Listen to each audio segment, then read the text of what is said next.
사실 채권 투자는 부자로 만들어주지 못합니다. 하지만 부자가 되려면 채권에 투자해야만 합니다. 채권은 혼자 있을 때보다 다른 자산과 함께 투자할 때 빛이 납니다.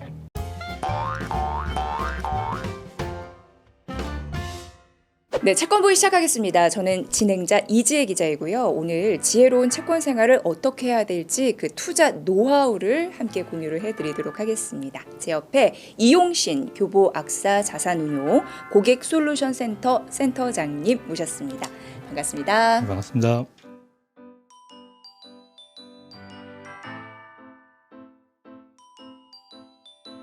새해 누구보다도 아주 바쁜 나날을 보내고 있는 센터장님을 모셨습니다. 많이 바빠지셨죠? 아주 네. 많이 바빠진 건 아니고요. 이제 슬슬 시동을 걸어서 예. 2024년 들어와서 작년까지는 제가 교보악사 자산운용에서 LDI 본부의 본부장을 맡고 있었는데 네. 이번에 이제 고객솔루션 센터의 센터장을 맡게 되었습니다. 먼저 방송에 앞서 저희 회사 컴플라이언스 정책상 지켜야 될 절차가 있어서 먼저 말씀드리겠습니다. 오늘 드리는 말씀은 저희 개인적인 의견이 절대 저희 회사 전체의 의견이 아님을 다시 한번 분명하게 말씀드리겠습니다. 네, 강조해 주시는 부분 잘 이해가 되셨으리라는 생각이 들고요. 고객 솔루션 센터장님으로 이제 활약을 하시게 되실 것 같습니다. 한 해가 정말 기대가 되는데 교보악사 자산운용에서 어떤 중책을 맡게 되시는 건지 자세한 좀 설명해 주실까요? 고객 솔루션 센터의 센터장인데요. 이름 그대로 보면 고객에게 투자 솔루션을 제공하는 그런 센터입니다. 근데 여기서 주목해야 할 만한 것들은 이제 고객의 투자의 목적 자체가 매우 다양합니다. 그 다양한 목적에 맞는 다양한 자산들을 조합을 해서 고객에게 투자 솔루션을 제공하는 거고요. 센터 내에는 이제 글로벌 주식이나 채권을 다루는 글로벌 투자팀, 그리고 국내 채권을 다루고 있는 LDI 팀, 국내 산업이나 기업에게 ESG 측면에서 접근을 해서 투자하는 그다음에 RI 팀, 이렇게 다양한 팀을 갖추고 있고요. 센터 내에는 멀티에셋 투자 본부라는 본부 내에 자산 배분 투자팀이라는 게 있습니다. 그래서 센터 내외에 있는 여러 다양한 투자 기능들을 적절하게 조화롭게 투자를 해서 고객의 솔루션을 제공하는 그런 기능을 수행하게 됩니다. 작년 연말에 나와 주셨잖아요. 네, 근데 그때 굉장히 핫했던 게 초장기 채권 투자를 잘해야 된다. 주의사항에 대해서 말씀해 주셔서 많은 분들이 호응하시면서 반응하셨어요. 지난 방송에서 제가 금리가 떨어진다라는 그런 전망 하에서 초장기 채권에 투자하는 것에 대한 어떤 그런 경계의 말씀을 좀 드렸었습니다. 잘못하면 비자발적인 장기 투자를 하게 될 그런 가능성도 있다. 그런 말씀을 드렸는데 이제 그 이후로 제가 이제 세 가지 부분을 말씀드렸습니다. 첫 번째는 이제 금리 전망 자체가 어렵다. 특히나 초장기 채권 같은 경우에는 수급층이 되게 얇기 때문에 전망이 특히 더 어렵다라는 말씀을 제가 하나 드렸었고요. 그동안 초장기 채권의 주요 채권 투자자였던 그런 기관 투자자들의 수요가 줄고 있다라는 말씀 드렸고, 마지막으로는 우리나라의 초장기 채권이 다른 나라에 비해서 너무 비싸다. 그런 세 가지 말씀을 드렸었고요. 특히 이제 작년 한 해를 돌아보면 초장기 채권에 투자하셨던 분들 아마 느끼시겠지만 그 투자 수익률의 변동성이 매우 컸습니다. 그래서 사실 채권이 안전자산이라는 그런 말들이 있지만 과연 투자 수익률 변동성이라는 측면에서 봤을 때 초장기 채권이 과연 안전자산이라고 할 수 있는가, 그거에 대해서는 다시 한번 좀 생각을 해보자, 이런 말씀을 드렸었고요. 다만 초장기 채권을 투자하실 때 세제 혜택이라든지 정말 장기 투자를 하겠다는 그런 어떤 실수요 목적에 투자하는 경우에는 초장기 채권에 투자한다 하더라도 안전자산의 역할을 할 수 있다, 그런 말씀을 제가 드렸던 걸로 기억합니다. 비자발적인 그 장기 투자의 함정에 빠지지 않고, 그리고 안전 자산의 역할을 제대로 해낼 수 있도록 투자자들이 채권 전략을 잘 활용을 해야 된다라고 말씀을 해주셨는데, 지금 이제 출연하신 지 한 달 정도가 지난 시점인데 의견은 같으신지 묻고 싶은데요. 그때하고 지금하고 상황을 비교해 보면 금리 수준이나 그다음에 초장기 채권과 일반 채권 간의 스프레드나 크게 달라진 점이 별로 없습니다. 제 생각도 역시 마찬가지입니다. 네, 사실 이제 센터장님과 인연을 맺으면서 센터장님의 의견을 듣게 되잖아요. 근데 그 사고 그 중심 축에서는 항상 건전한 채권 투자는 어떤 것인가에 대해서 고민이 정말 많으시더라고요. 그래서 제가 도움을 많이 받고 있습니다. 뭐 아이디어도 그렇고. 그래서 오늘 모신 이유가 투자자들이 왜 다른 자산도 아닌 채권 이라는 여기에 투자를 해야 될지 그 이유를 좀 속 시원하게 말씀을 해 주셨으면 해서. 네, 결론부터 말씀드리면 사실 채권 투자는 부자로 만들어주지 못합니다. 하지만 부자가 되려면 채권에 투자해야만 합니다. 부자가 되려면은 반드시 해야 할 채권에 필수 투자해야 과정이다. 합니다. 어떻게 보면 좀 말장난 같기도 합니다만 예, 예. 이제 왜 제가 이렇게 말씀드리는지 그 이유를 설명드리겠습니다. 채권 투자가 부자로 만들어주지 못한다라고 말씀드렸습니다. 혹시 뭐 기자님께서는 주변에서 네. 채권 투자만으로 제 거액의 자산가가 됐다, 뭐 이런 그런 케이스를 들어본 적이 있으십니까? 저는 있는 것 같습니다. 그래서 저희 그렇습니까? 채권 부위가 채권으로 경제적 자유를 실천하자 그 모토로. 예. 근데 아닌가요? 저는 당했나요? 채권 투자만으로는 부자가 되지 못한다라고 생각을 하고요. 네. 또 제가 그렇게 책을 많이 읽는 편은 아닙니다만 회사 밑에 있는 교보문고에 가서 이렇게 네. 책들을 이렇게 찾아보면 국내나 해외에서 채권 투자만으로 거액의 자산가가 됐다는 그런 사례가 나와 있는 책들이 별로 발견하지 못했습니다. 저는 왜 채권 투자만으로 네. 이렇게 부자가 되지 못하는지 이유를 좀 생각을 해봤는데 저는 그 이유가 채권이 가지고 있는 그런 속성에 있다라고 생각을 합니다.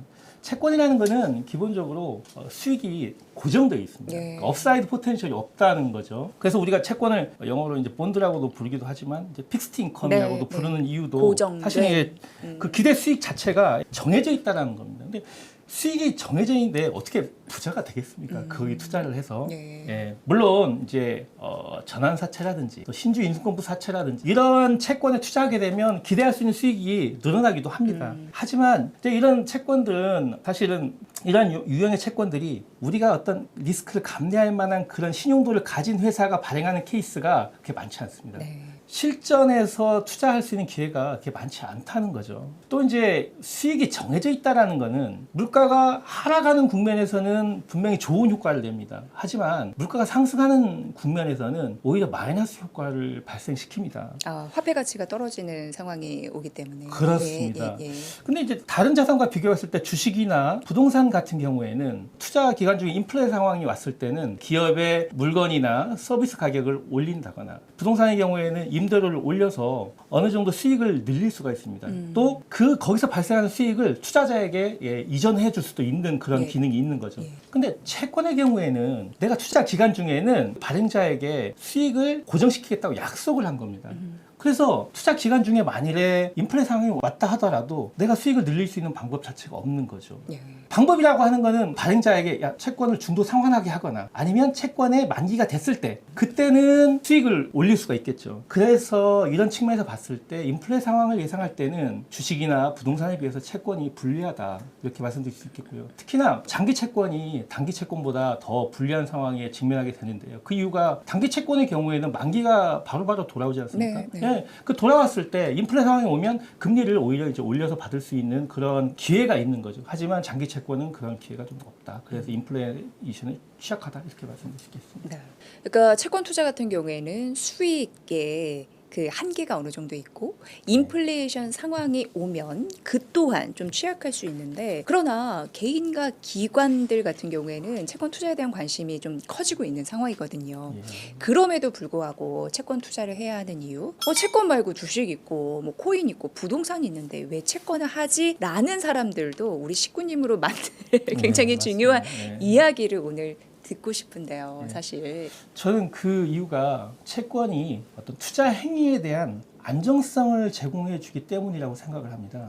첫째는 고정적인 수익을 준다는 거고요. 두 번째는 그 수익의 변동성이 매우 작다는 겁니다. 네. 일단 세 번째는 이게 되게 중요한 얘기인데 다른 자산, 특히 우리가 이제 위험 자산이라고 부르는 어떤 주식과의 어떤 그런 가격 변동의 방향성 자체가 가끔은 무관하게 또 가끔은 반대 방향으로 움직여 줍니다. 아마 이제 채권 부위 애청자시라면 이런 표현을 많이 들어보셨을 텐데 다른 자산과의 가격의 상관관계가 낮다는 겁니다. 이해하기 쉽게 풀어서 좀 설명을 드리면 주식 가격이 올라갔을 때 채권 가격이 떨어지고 주식 가격이 떨어질 때 채권 가격이 올라간다는 겁니다. 이것이 저는 이제 채권이 주는 투자의 안정성이라고 판단을 하고 이러한 안정성이 여러분들을 향후에 부자로 만들어줄 수 있다는 의미에서 부자가 되시려면 채권에 투자해야 된다는 겁니다. 그러니까 어떻게 보면은 투자의 안정성을 제공해 주는 건 채권의 굉장히 독특한 장점이라고 예, 맞습니다. 말씀해 주셨는데 그렇다면 보통 우리가 많이 투자하는 원리금 보장 상품 이것도 있는데 예. 어떤 게 더 좋습니까? 이렇게도 생각하시는 분들 계시잖아요. 혹은 뭐 다르지 않나요? 큰 예. 차이가 없지 않나요? 이렇게 생각하실 수도 있고. 예. 그 원리금 보장 상품과 그다음에 채권에 투자하는 것은 고정적인 수익을 준다는 측면에서는 비슷한 면이 있습니다. 하지만 채권에 투자했을 때 일단 장점은 뭐냐면 내가 감내할 만한 크레딧 리스크를 진다면 그 수익 자체를 원리금 보장 상품보다 더 크게 갈 수 있다라는 선택권이 있다는 겁니다. 또 한 가지 더 중요한 장점은 뭐냐면 제가 채권에 투자할 때는 투자의 만기를 내가 결정할 수 있다는 겁니다. 채권을 투자를 길게 할 수도 있고 짧게 할 수도 있고 또 어떤 때는 큰 비용 없이 내가 투자를 중단할 수도 있습니다. 네, 네. 그러한 선택권을 가지고 있다는 점이 장점인데 이게 무슨 의미냐면 채권에서 발생할 수 있는 수익률의 변동성을 내가 컨트롤할 수 있다는 겁니다. 내가 위험자산에 투자했을 때 발생할 수 있는 그 위험을 채권을 통해서 그걸 커버해 줄 수가 있다라는 거죠. 그게 이제 원리금 보장 상품에 비교해서는 예. 채권이 가지고 있는 가장 큰 장점이라고 볼 수 있겠습니다. 물론 이제 자산이 전부 내가 원리금 보장 상품에 투자하는 경우에는 이런 뭐 고민을 할 필요가 없겠죠. 그렇게 안전한 리스크가 없는 그런 자산에만 투자하게 되면 투자를 뭐 골치 아플 일은 없습니다. 대신에 다른 고민이 생기게 됩니다. 어떻게 하면 투자 소득이 아닌 다른 소득을 늘릴 수 있을까? 그런 고민을 하게 되는 거죠. 더 좋은 직장으로 옮겨보면 어떨까? 조건이 좋은 직장으로? 아니면 다른 부업이나 사업 기회는 없을까? 만일 그런 기회가 없다면 어떻게 하면 내 씀씀이를 줄이지? 이런 고민을 하게 되는 겁니다. 물론 현재 자산이 많거나 아니면 미래 소득이 충분하다고 생각하시는 분들에게는 이런 뭐 해당 사항이 없는 얘기입니다. 네. 그렇다면 결국 지혜롭게 채권 생활을 하던 그 방법이 있을 것 같은데 오랜 시간 채권 영역에서 계셨던 센터장님께서 좀 알려주십시오. 텔레비전 프로그램에서 뭐 봤던 기억이 나는데 어느 사회자가 뭐 이렇게 출연자에게 퀴즈를 내는 겁니다. 세상에 어지간하면 다 있는데 없는 게 세 가지 있는데 그게 뭐냐라고. 이 세상에 없는 세 가지. 예, 이 세상에 없는 세 가지가 뭐냐 이렇게 질문을 했습니다. 그때 정답이 뭐였냐면 비밀, 비밀 없고 예, 공짜, 공짜 없고 예, 그다음 정답. 정답 없고. 예, 이 세 가지가 정답이었던 걸로 네네요. 기억합니다. 써먹어야겠네요. 특히 투자의 세계에서는 정답이 없다는 걸 많이 느낍니다. 모든 사람에게 딱 맞는 한 가지 전략이라는 것은 없습니다. 그 근본적인 이유는 뭐냐면 투자하는 목적이 생각보다 투자자마다 다양하거든요. 그래서 그 목적들을 잘 파악해서 거기에 맞는 투자 솔루션을 제공하고자 하는 그런 취지로 저희도 이제 고객 솔루션 센터를 만든 거고요. 채권 투자도 마찬가지입니다. 모든 사람에게 맞는 정답이 어디 있겠습니까? 그렇죠. 예. 다만 이 부분은 제가 자신 있게 말씀드리고 싶은 게 뭐냐면 채권은 혼자 있을 때보다 다른 자산과 함께 투자할 때 빛이 납니다. 아까 세상에는 이제 공짜가 없다라는 그런 퀴즈 정답을 제가 말씀드렸는데 투자의 세계는 또 이런 말도 있습니다. 상관관계를 활용한 분산 투자야말로 공짜 점심이라는 겁니다. 공짜가 있긴 있네요. 예, 채권에서는 있습니다. 예, 이 세상에서는 없을 것 같은데. 그 이제 채권이 네. 그 분산 투자라는 공짜 점심에 뿌리를 제공해 주는 거죠. 예. 따라서 이제 이런 부분들을 잘 생각하시고 채권에 지혜롭게 투자하실 때는 이런 부분을 좀 생각해 주셨으면 좋겠습니다. 첫 번째는 감내할 만한 그런 크레딧 리스크를 지시고 이자 소득, 즉 인컴 게인에 좀 집중을 하셨으면 좋겠다라는 거고요. 또 한 가지는 본인의 위험자산 비중에 맞게 채권의 비중과 채권의 만기를 선택하시라는 겁니다. 만약에 내가 위험자산의 비중이 좀 높다, 채권의 비중도 높이고 채권의 만기도 길게 가져가시고 네.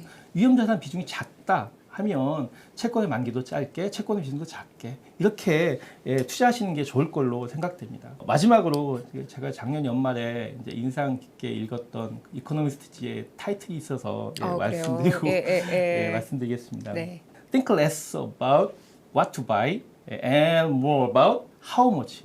무엇에 투자할까에 대한 고민보다 얼마나 많이 투자할까에 대한 고민을 생각을 시간을 더 할애해라. 많이 해라 하는 의미입니다. 제가 타이틀을 곰곰이 보면서 제가 지난 세월 동안 투자했던 것에 대한 반성들을 많이 했습니다. 내가 뭘 해서 돈 많이 벌었다. 내가 투자에 내가 맞췄다. 이것도 중요하지만 내가 얼마만큼의 비중을 투자했느냐가 사실은 투자의 성공을 네. 좌우한다. 하지만 우리 사람들은 뭐가 돈이 될까에 대한 고민을 너무 많이 합니다. 하지만 더 중요한 것은 내 자산 배분을 어떻게 하느냐. 이게 상당히 중요하다고 생각을 하고요. 앞으로 우리 이재 기자님께서 진행하시는 이 채권부위와 함께 정말 지혜로운 채권 투자가 하시기를 바라겠습니다. 예.